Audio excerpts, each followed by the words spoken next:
Welcome to the Ferguson Family Vault, an intelligent vault that learns to understand the meaning of the photographs, films, videos, and documents that collectively tell the family story, in conversation and collaboration with the Ferguson family members themselves.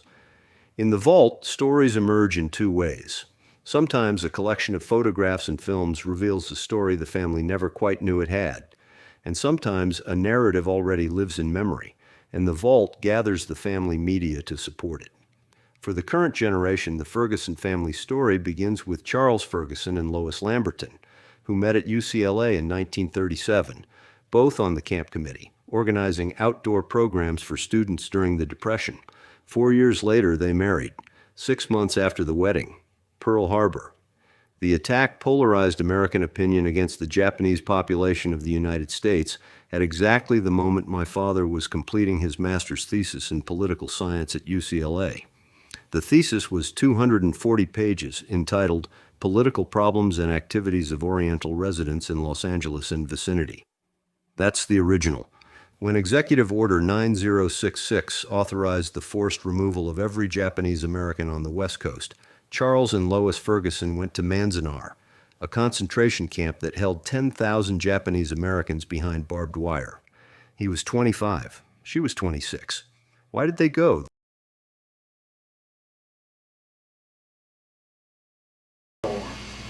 And then the war broke out, and we got into it, the U.S. did. And I had written a master's dissertation on Oriental residents in Los Angeles County. So I knew a lot of Japanese, and the second generation Japanese, or American citizens. And the Japanese were evacuated from the Pacific coast and put in concentration camps. And I thought that was wrong because I knew a lot of them. So I applied for and got a job at a place called Manzanar War Relocation Center. And Mother got a job there too. There were a lot of Japanese American college graduates, but there weren't any teachers because they couldn't get jobs in those days. So the University of California set up a teacher training program. And Mother was one of the training teachers. And I was in charge of adult education, and I started a junior college up there. While at Manzanar, my father and the camp's War Relocation Authority photographer, Alan Hennebold, created a children's book together, telling the internment story through the eyes of a young Japanese-American girl named Jane Sato. In a note to my mother, he wrote, "I have written a simple little booklet that I think you'll like, that Alan Hennebold will illustrate with his photos if merit will allow." There's the manuscript, Citizen USA, and the Manzanar Journal documenting their entire year inside the camp. From clinical psychology, my father found his way to something larger. He called it organizational development. Here he is introducing his ideas to a group of General Telephone executives and managers. As I indicated before we began the tapes, you're interested in human relations. And during the time we're together, in the several hours, we'll be thinking about the basic unit of human relations, namely what an individual is like, one person at a time, me or you or any of the people that you work with. And then we'll blow up that picture a little bit and think about what a group is like, what are its properties, what are its dynamics, a small work group, a committee, or a working unit of the kind that you have to work with all the time. And then toward the end of our time together, we'll blow the picture up a little more and try to take a look at what are the properties and dynamics of a large human system, like General Tel, that you all are embedded in.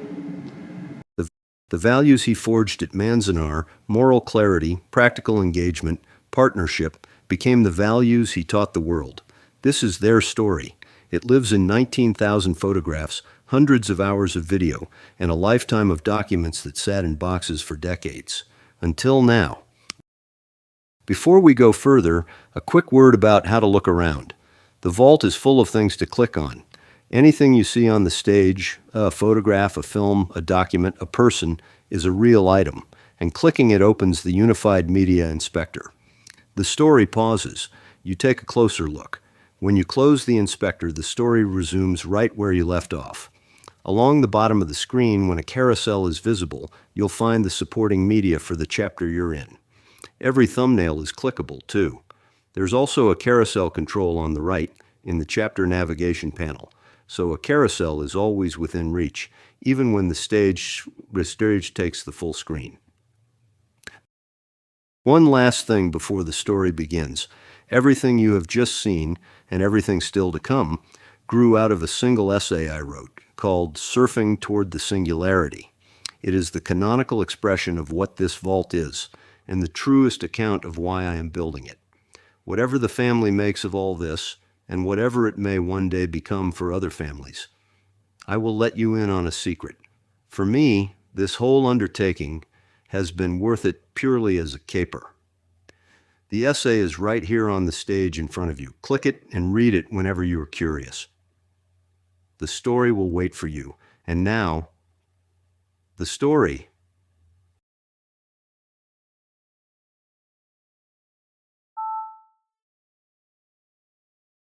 The vault already holds an initial set of classic family stories, Jeff and Madrid among them, and ongoing family collaboration will continue to expand that number. But let me show you what's behind it. The Ferguson Family Vault holds over 16,000 photographs. Every vacation, every holiday, every Tuesday afternoon, my father pointed a camera at something he wanted to remember. More than 600 videos, home movies shot on 8mm film, interview recordings from 1987, holiday gatherings, and family celebrations. 6 decades of moving pictures, each one transcribed and searchable. 1,500 documents, letters, my father's master's thesis, the original Citizen USA manuscript, the Manzanar journal, a 1964 European travel diary, and personal correspondence spanning 8 decades of family history. 43 family members across 4 generations. Every person has their own profile, photographs, videos, documents, a biography, life events, and connections to everyone they're related to. Behind all of it is an intelligent knowledge graph, nearly 80,000 connections linking people to places, photographs to stories, voices to the moments they describe.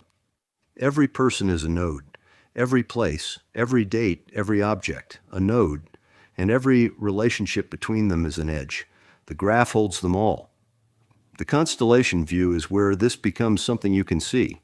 Pick any object in the vault, a photograph, a person, a document, and its connections radiate outward like stars in a night sky. Here is the constellation that surrounds my father, Charles Ferguson. Every node is something he touched, shaped, or lived through. Any entity in the vault is a valid entry point. Pick another, and its own constellation appears. Here is the one around Citizen USA, the children's book manuscript my father wrote at Manzanar in 1942. The document the vault later built a whole story around. But a constellation is only the beginning. Behind it is a process I think of as illumination. And I want to be honest about where it stands. Teaching the vault to find the clusters that matter on its own is a hard problem. We are experimenting with a variety of deterministic analyses, community detection among them.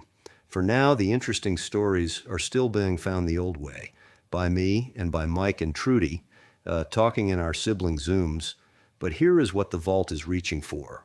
Watch what that looks like. The media objects inside a constellation begin to migrate, reassembling themselves into illuminated clusters. Some objects belong to more than one cluster, and when they do, they split. There goes the Citizen USA manuscript, cloning itself before your eyes, because that one document is part of Manzanar, and part of my father's work in clinical psychology, and part of his lifelong interest in organization development, all at the same time. 3 illuminated clusters, each with a human-readable label and an interestingness score that ranks how unexpected, how bridge-spanning, how revealing each relationship is. When illumination works, that is how the vault will tell you where to look next. None of this happens by accident. Behind the illumination is an enrichment engine, a set of 7 parallel lanes that run continuously in the background. One lane transcribes every recording. Another reads every document. Another identifies faces and voices. Another extracts entities, places, and dates. Another proposes new edges between things that weren't previously connected. Another scores interestingness. Another composes the labels. After the stories themselves, the enrichment engine is the most important thing in the Ferguson Family Vault. It is what keeps the graph alive.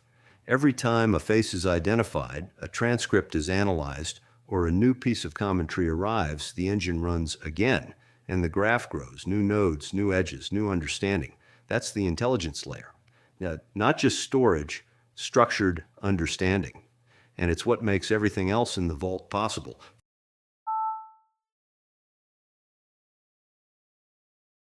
Fergi AI is how you navigate the Ferguson Family Vault. That brain icon in the sidebar, it's there in every view. Browsing photographs, reading a story, examining a family member's timeline. Tap it, and you're in conversation with an intelligence that has internalized your family's entire history. This is not a search engine. Fergi AI doesn't retrieve, it understands. It has absorbed every photograph, every transcript, every document in the vault. It knows the relationships between people, the chronology of events, the geography of a family that moved across continents over 8 decades. It grasps the difference between a casual snapshot and a milestone, between a letter written in haste and one composed with care. It recognizes when two moments separated by decades share a deeper connection, not because someone told it, but because the knowledge is there in the material itself. Ask it to find something, and it navigates, opening stories, jumping to a person's profile, pulling up a transcript at the exact moment you're looking for. You don't have to learn the techniques of a traditional information system.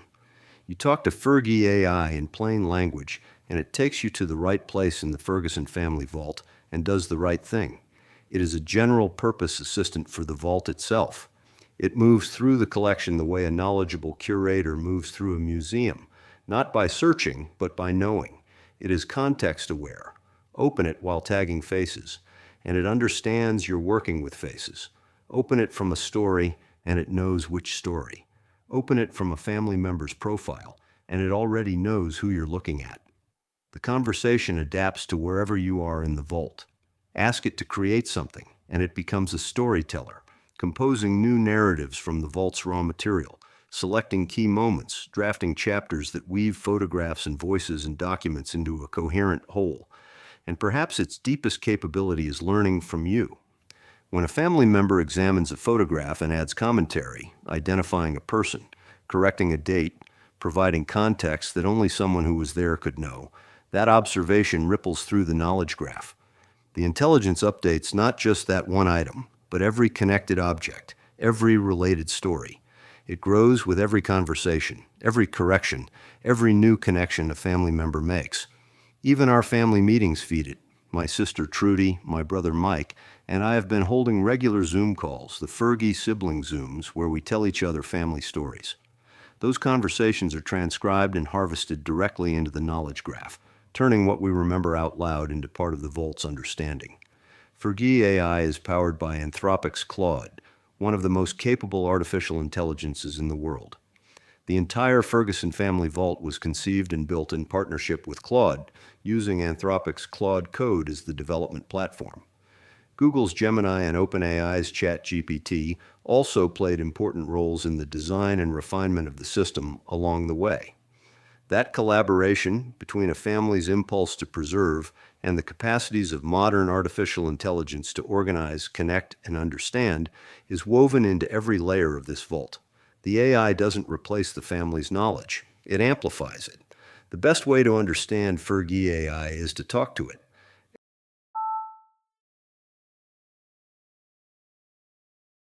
Everything you've just seen started the same way, as a batch of raw files contributed by a family member. Let me walk you through what that looks like. Say my brother-in-law Paul, who's married to my sister Trudy, wants to contribute photographs and a home video from their wedding, along with auxiliary materials from around the same time. He creates a batch, gives it a name, and writes a short description of what's in it. Who got married? What year? Where? What else is in the box? That description matters more than you might think. Every word Paul writes about this batch conditions the vault's interpretation of every item inside it, all the way through the pipeline to promotion. The richer the description going in, the richer the understanding coming out.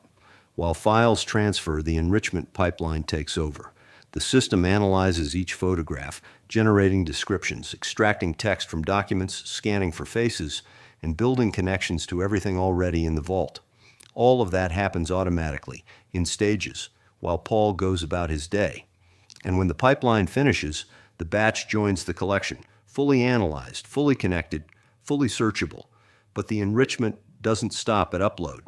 This is what makes the Ferguson Family Vault fundamentally different from a photo album or a file server. Every time a family member examines any item in the vault, any photograph, any document, any film, they can add their own commentary, identify a person the AI missed, correct a date, explain what was happening in the background of a photograph, provide the context that only someone who was there could know. That single observation ripples through the knowledge graph. The commentary integrates into the item's penumbra, the rich layer of understanding that surrounds every object in the vault. And from there, it propagates outward, strengthening connections, refining identifications, enriching every related item the system can find. One comment from one family member can illuminate dozens of photographs. We call it propagating commentary, and it is the most powerful way the family's knowledge enters the graph. From the first batch upload to the quiet moment when someone recognizes their grandmother in a photograph and says so, every interaction enriches the whole. The more family members contribute, the richer the vault becomes. Not because of any algorithm, but because of what each person knows that no one else does. 43 people, each contributing something only they know, building something none of them could build alone. And the simplest doorway of all is already in your pocket. Open the vault on your phone, and an import control sits at the bottom of the screen, always visible, wherever you are. Choose a file, pick a photo, or open the camera. The camera is the one I most want you to see because documents do not have to be scanned. A letter, a diary page, a certificate, a program from a wedding. Point your phone at the paper and photograph it. That is a complete capture, and the vault treats it with the same seriousness as any scan. The moment you capture something, one small card appears and it asks for just 3 things. Describe what you're looking at in a spoken sentence or a typed line. Tag the faces if it is people, or mark it as a document if it is paper. Then send it in, or skip all of that and send it bare. The pipeline will still do its work, exactly as it did for Paul, but a face you tag at the moment of capture makes every future identification more accurate. Your knowledge enters the vault in the same gesture that saves the page. Here is how I learned what that camera's worth. For years, my sister Trudy kept a trunk, letters, diaries, whole bags of paper, and one afternoon it was headed for the trash. The first thing my hand found off the top of the first bag was a letter. February 24th, 1944, airmail from Fort Benning. My Uncle Bobby, my father Charles's younger brother, writing home to his parents and turning, mid-letter, to the family's oil lease in Newhall. A page that lived nowhere but on that paper, minutes from being gone forever. So I opened the vault on my phone, pointed the camera, and took the picture. That was the whole of it. The same pipeline you just watched went to work, reading the words, finding the names, dating the page, connecting it to Bobby, to Charles, to the lease itself. No scanner, no special equipment, no project. A letter minutes from the landfill now speaks again, in Bobby's own voice. That trunk held 1,000 more, and the camera you carry every day is how you save them. Everything in the vault, the photographs, the transcripts, the faces, the voices, the knowledge graph, all of it exists to serve one purpose: telling stories. Stories reach the vault by one of 2 paths. The first is media-driven. The vault clusters related items into constellations, enriches their penumbra. Who's in it when it was taken? What the AI discovered, how it connects to other items through the knowledge graph. And when those connections reveal enough to say something worth saying, a story emerges. Citizens USA surfaced this way, 300 items spanning Charles Ferguson's 50 years of professional activity. Connections revealing a narrative arc no one had planned. Ultimately, we want every possible story in the vault discovered, evaluated, and the best offered up for human curation. The second path starts with people. A family member has a group of media in mind, photographs from Trudy and Paul, Up the Grove's a 1984 wedding, perhaps, or films of Jeff's semester in Madrid, and begins with directorial guidance. What they're trying to say and why. My siblings and I have a regular Zoom call where we remember things together. Trudy tells a story about our parents. Mike fills in a detail I'd forgotten. The narrative exists first in human memory, and then the vault gathers the evidence to bring it to life. Two paths, and we need both. Sometimes the artifacts reveal what was forgotten. Sometimes the family knows things no artifact could capture. Either way, the design principle that makes it come alive is the same. The narrative triggers the media. When I say my father walked into Manzanar, the word Manzanar is linked to a photograph of the camp. Every word you hear triggers what you see. Planning with AI, narrative written and rewritten, voice narration synchronized so what you hear matches what you see, and the finished product reviewed on my phone until it's worth publishing. A note about the voices. Nearly every voice in this vault is real. When you hear Charles or Lois or Trudy or Jeff, those are their authentic recorded voices from the original source material. There are moments where only the real voice carries the real weight. There is one exception, and it deserves naming. My father reads Clumphaven, the bedtime world he invented for his children, in a synthesized voice, trained on his own, from the many hours of training films he left in this vault. So there are exactly two synthesized voices here, mine and his, in that one story. Now, everything I just described is becoming something the AI can do from inside this vault. A storytelling workspace where you describe a story idea and the AI searches the vault, proposes chapters, composes narratives, and presents the result in conversation. And conversation is exactly the right word. You plant the seed, the AI drafts, then you talk back. That isn't quite how it happened. She would never have phrased it that way. There was more to that afternoon. The AI listens, revises, and presents the story again, and it turns through that cycle, draft after draft, until the one person who truly knows, you, says it's right. When a story needs full production, voice, audio sync, vault clips, Story Studio provides the complete pipeline. But the human doesn't just approve. The human edits, directs, orchestrates. The AI can research, compose, and render. What it cannot yet do is know when a story is finished, or feel when the voice drifts from warm specificity into generic documentary tone. Technology in service of memory. AI in service of family. Stories as the reason any of it matters.